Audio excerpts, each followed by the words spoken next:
জীবনে তিনজন মানুষকে কখনো ভুলে যাবেন না। উপকারীর কথা ভুলে না যাওয়া, কৃতজ্ঞতা। মানুষ যখন সংকটে পড়ে তখন তার পাশে দাঁড়ানো ব্যক্তিটি দেবদূতের মতো কাজ করে।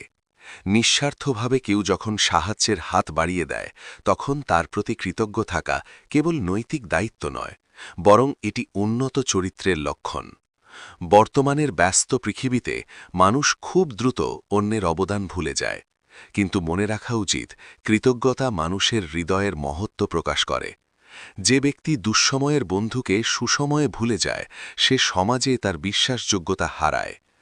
উপকারের প্রতিদান হয়তো সবসময় একইভাবে দেওয়া সম্ভব হয় না, কিন্তু মনে রাখা এবং সম্মান প্রদর্শন করাটাই মনুষ্যত্বের পরিচয়।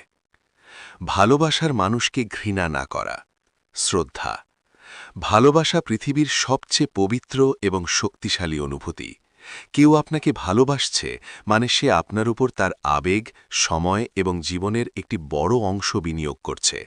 হতে পারে কোনো কারণে আপনার পক্ষে সেই ভালোবাসার প্রতিদান দেওয়া সম্ভব নয়, কিংবা সময়ের আবর্তে সম্পর্কের সমীকরণ বদলে গেছে, কিন্তু তার মানে এই নয় যে তাকে ঘৃণা করতে হবে। ঘৃণা একটি নেতিবাচক প্রবৃত্তি যা মানুষের মনকে কলুষিত করে। ভালোবাসার মানুষকে ঘৃণা করা মানে নিজের অতীতের সুন্দর মুহূর্তগুলোকেই অপমান করা। ভালোবাসা না থাকলেও অন্তত সেই মানুষের প্রতি ন্যূনতম শ্রদ্ধা বজায় রাখা উচিত। ৩. বিশ্বাসীকে না ঠকানো, অর্থাৎ সততা। বিশ্বাস হল যে কোনো সম্পর্কের মেরুদণ্ড। কোনো মানুষ যখন আপনাকে বিশ্বাস করে তখন সে আসলে নিজের একটি বড় দুর্বলতা বা নির্ভরতা আপনার হাতে সঁপে দেয়।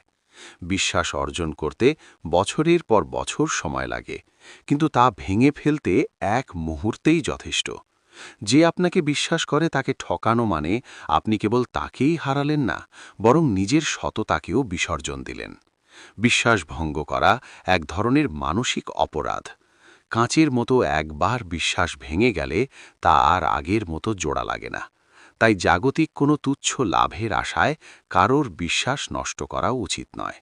পরিশেষে বলা যায়, এই তিনটি নীতি, কৃতজ্ঞতা, শ্রদ্ধা এবং সততা, একজন মানুষকে প্রকৃত মানুষ হিসেবে গড়ে তোলে। এই কথাগুলো মেনে চললে যেমন ব্যক্তিগত জীবনে শান্তি বজায় থাকে, তেমনি একটি সুন্দর ও আস্থাশীল সমাজ গঠন করা সম্ভব হয়। জীবনের প্রতিটি ধাপে এই তিনটি মূল মন্ত্র মনে রাখলে মানুষের কাছে আপনার মর্যাদা ও গ্রহণযোগ্যতা চিরকাল অক্ষুণ্ণ থাকবে।